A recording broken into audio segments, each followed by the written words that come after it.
hian pungura hian kum tharlom na kan nei tu arsa akang ti la telina thu puni ma so ka hi so bul mai ani ela ma hian kan to sa kan nei chak ni lovina ma khon min nei chak ti bai tur ani ya hello hila kan tu ania hila ma khian a khanin dan an lo kang hlua boka hela ma hian roll thar rualin alu allo khea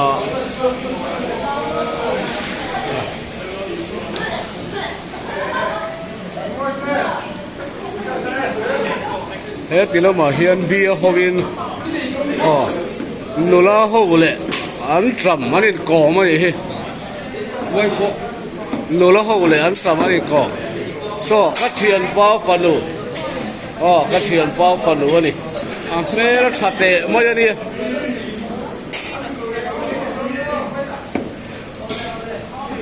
an tram le nula ho ani ko no puma panga te pon an tram then so in laman ti thana ni boka lo thiam ko mai chia da point puma manga churin lakina chon la thiam hle do ni ome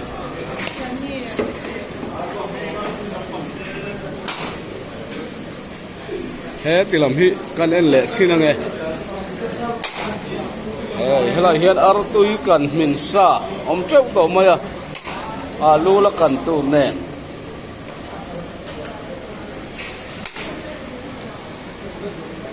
hello ya hian te ile feli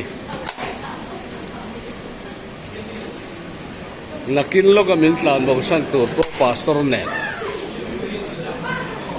hian pu do ma hian in ar tu ya kang sar mai ni he kang tu sen moi to he la ma hi hello Arti kang tu he min lo roi min sa cho ka hey an ke ve ho ya arti mon ta me te to ako ma khan panom to lo wa chu wang sa gan du tok piang asim kem lo lo min lo sa cho ka an si wang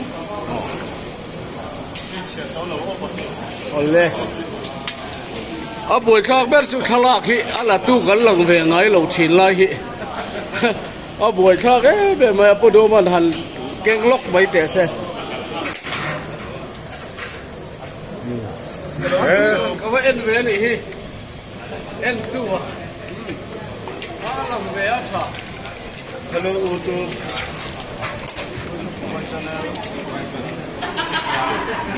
cái này hi căng lắm department kan nia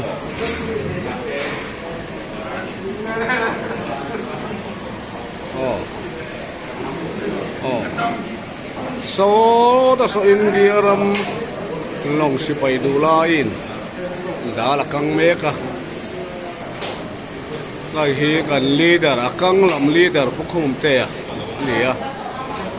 lai hian pulu ra hiarin arsa kang me bukani